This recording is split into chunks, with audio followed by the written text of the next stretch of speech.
Ya, saya menyemangati pemuda-pemuda lintas agama karena betapa pentingnya yang namanya kedamaian, kondusivitas, karena tidak ada pembangunan tanpa kedamaian kan, dan kedamaian datang dari saling toleransi, saling memahami.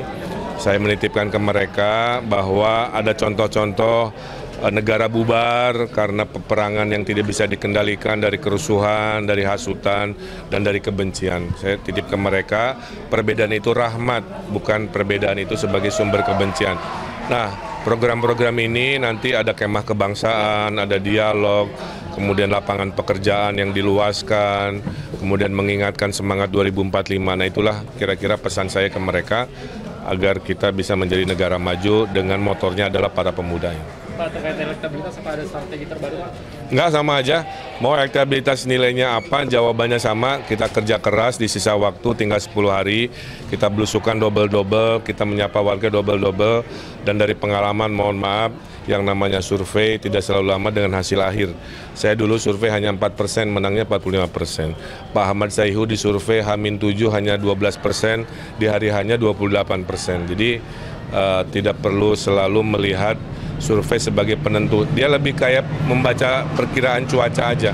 Kita pakai survei itu sebagai bahan evaluasi aja. Ya, makasih. Kampanye Akbar hadir nggak, Pak? Kampanye Akbar besok? Oh iya. Ya, di sini Bang, mungkin bisa dijelaskan sedikit tadi agenda AMPG ada bersama Ridwan Kamil.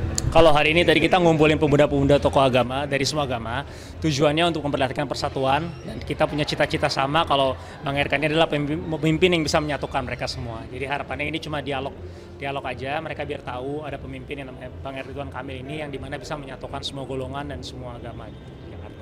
Apakah tadi ada strategi bersama Pak Erka terkait 2 minggu terakhir, Pak?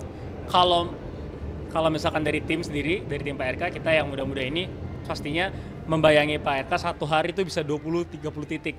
Jadi kadang pisah, Pak RK pisah di mana, kita di mana gitu. Jadi kadang kalau Pak RK mungkin rata-rata 11-15, cuma kadang kita bikin dia acara tempat lain, perkumpulan anak-anak muda tanpa Pak RK juga. Karena tinggal 10 hari ya, masa kampanye tinggal 10 hari lagi, itu kita perbanyak, kita ramaikan, dan paling banyak sebenarnya kita main di media sosial sih.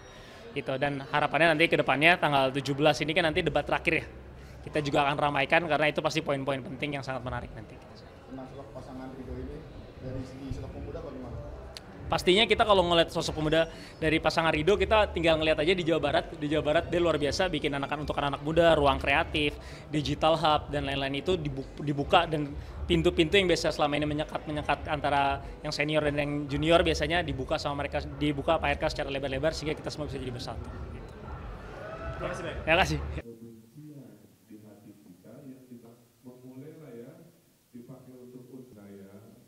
Jangan sampai negara dari yang namanya perbedaan. Saya tanya, tingkat perutnya beda, kan?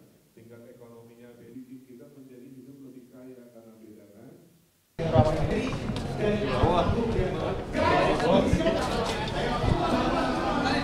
Yuk cepet yuk, singkat aja. Ya, saya menyemangati pemuda-pemuda lintas agama karena betapa pentingnya yang namanya kedamaian, kondusivitas, karena tidak ada pembangunan tanpa kedamaian kan, dan kedamaian datang dari saling toleransi, saling memahami. Saya menitipkan ke mereka bahwa ada contoh-contoh negara bubar karena peperangan yang tidak bisa dikendalikan, dari kerusuhan, dari hasutan, dan dari kebencian. Saya titip ke mereka, perbedaan itu rahmat, bukan perbedaan itu sebagai sumber kebencian. Nah, program-program ini nanti ada kemah kebangsaan, ada dialog, kemudian lapangan pekerjaan yang diluaskan, kemudian mengingatkan semangat 2045. Nah, itulah kira-kira pesan saya ke mereka agar kita bisa menjadi negara maju dengan motornya adalah para pemuda. Pak, terkait elektabilitas apa ada strategi terbaru, Pak? Enggak, sama aja. Mau elektabilitas nilainya apa, jawabannya sama. Kita kerja keras, di sisa waktu tinggal 10 hari. Kita belusukan double-double, kita menyapa warga double-double. Dan dari pengalaman, mohon maaf, yang namanya survei tidak selalu lama dengan hasil akhir. Saya dulu survei hanya 4%, menangnya 45%.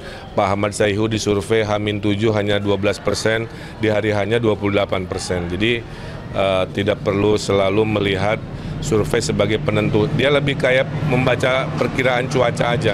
kita pakai survei itu sebagai bahan evaluasi aja. Ya, makasih. Kampanye Akbar hadir nggak Pak? Kampanye Akbar besok? Oh iya. Ya, izin Bang, mungkin bisa dijelaskan sih tadi agenda AMPG ada bersama Pak Ridwan Kamil. Kalau hari ini tadi kita ngumpulin pemuda-pemuda tokoh agama dari semua agama, tujuannya untuk memperlihatkan persatuan dan kita punya cita-cita sama kalau Bang RK ini adalah pemimpin yang bisa menyatukan mereka semua. Jadi harapannya ini cuma dialog aja, mereka biar tahu ada pemimpin yang namanya Bang Ridwan Kamil ini yang dimana bisa menyatukan semua golongan dan semua agama. Apakah tadi ada strategi bersama Pak RK terkait 2 minggu terakhir, Pak? Kalau misalkan dari tim sendiri, dari tim Pak RK, kita yang muda-muda ini pastinya membayangi Pak RK satu hari itu bisa 20-30 titik.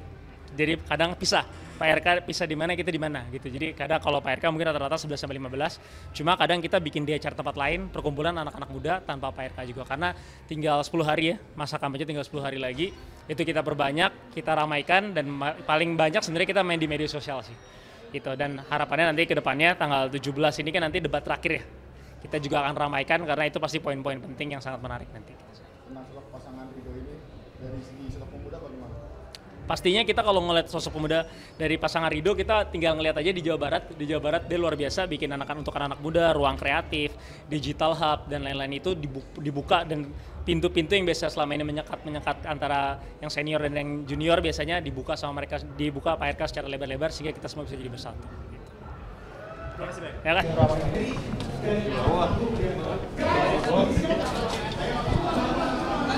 Yuk cepet yuk, singkat aja. Ya, saya menyemangati pemuda-pemuda lintas agama karena betapa pentingnya yang namanya kedamaian, kondusivitas, karena tidak ada pembangunan tanpa kedamaian kan, dan kedamaian datang dari saling toleransi, saling memahami.